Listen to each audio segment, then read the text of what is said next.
WH family में अब हमारे पास आते हैं विच। विच का उर्दू में जो हम मतलब लेते हैं वो जोनसा। अच्छा, विच ऐसा इंटरोगेटिव प्रोनाउन भी काम करेगा, ऐसा रिलेटिव प्रोनाउन भी काम करेगा, एंड ऐसा इंटरोगेटिव डिटरमिनर भी काम करेगा। डिटरमिनर का मैं आपको पहले बता चुका हूं, डिटरमिनर प्रोनाउन ही होता है, लेकिन जब प्रोनाउन के आगे नाउन लग जाएगा तो वो क्या बन जाएगा, interrogative pronoun. Like which, simple ये इंटरोगेटिव प्रोनाउन होगा, which is your favourite theme. लेकिन जब इसी विच के साथ आ जाएगा which one is your favourite team, तो यहाँ पे नाउन आ गया हमारे पास, तो ये जो है विच इसको डिटरमाइन कर रहा है, तो इसलिए यहाँ पे ऐसा डिटरमिनर इस्तेमाल होगा। अच्छा, अब हम इनको वन बाय वन देखते हैं एग्जांपल के साथ।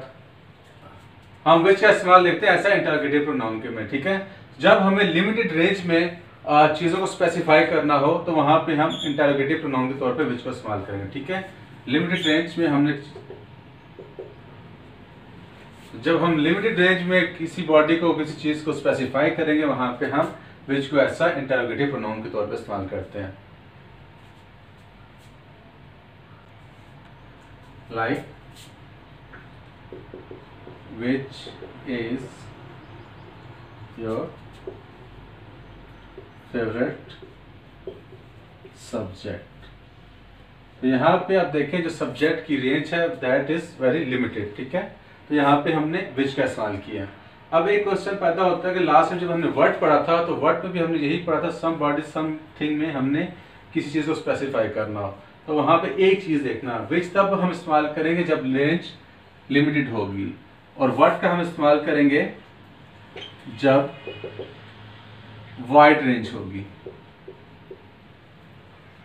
यहां पे अगर आप देखें तो सब्जेक्ट की जो रेंज है वो लिमिटेड से, फिजिक्स केमिस्ट्री बायोलॉजी एक्सेट्रा, ठीक है।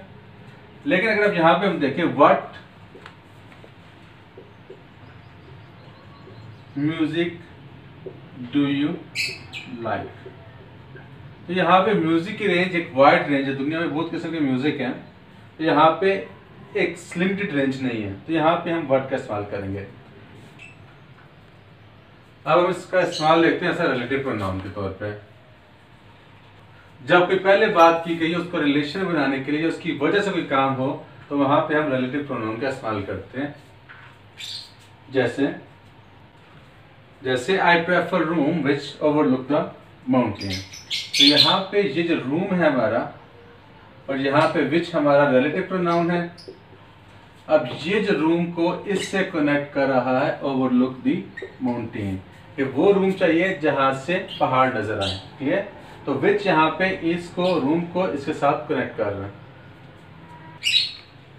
अब हम विच का इस्तेमाल देखते हैं ऐसा इंटरोगेटिव डिटरमिनर। और डिटरमिनर का मैं आपको पहले बता चुका हूँ, इंटरोगेटिव डिटरमिनर और इंटरोगेटिव प्रोनाउन सेम ही है, लेकिन उसमें क्या होता है कि प्रोनाउन के फौरन बाद ही सब्जेक्ट आ जाता है। जैसे which is your favourite subject, तो यहाँ पे विच इंटरोगेटिव प्रोनाउन के तौर पर इस्तेमाल हो रहा है, ठीक है। लेकिन जब हम लिखेंगे which subject you like best, तो यहाँ पे ये नाउन जो है इसके साथ आ चुका है, तो इसलिए ये डिटरमिनर के तौर पे इस्तेमाल करेगा, और यहाँ पे आपको चॉइस मिलेगी कौन सा सब्जेक्ट आपको पसंद है। क्लियर। तो ये था विच का इस्तेमाल। तीन तरीके से हम विच का इस्तेमाल कर सकते हैं, इंटरोगेटिव डिटरमिनर के तौर पे, इंटरोगेटिव प्रोनाउन के तौर पे और रिलेटिव प्रोनाउन के तौर पे। That's it. अब हम विच का इस्तेमाल देखते हैं ऐसा रिलेटिव डिटरमिनर के तौर पे। अच्छा, जब रिलेटिव डिटरमिनर के तौर पे विच इस्तेमाल होगा तो अपने से पहले आने वाले नाउन की तरफ से जो स्टेटमेंट होगी उसको सिग्निफाई करेगा, उसकी तरफ इशारा करेगा। एग्जाम्पल समझते हैं। तो यहाँ पे देखिए ही विजिट्स मी इन समर, तो यहाँ पे समर नाउन है, एट विच टाइम, तो यहाँ पे जो विच है ये इसको सिग्निफाई कर रहा है कि समर्स में जब वो मेरे पास आता है तो समर्स में मैं क्या करता हूँ, बाहर होता हूँ। तो ये जो पहले वाला नाउन है इसको इसके साथ कनेक्ट कर रहा है कि समर्स में मैं कहाँ पे होता हूँ, अब्रोड यानी बाहर की कंट्रीज में। क्लियर।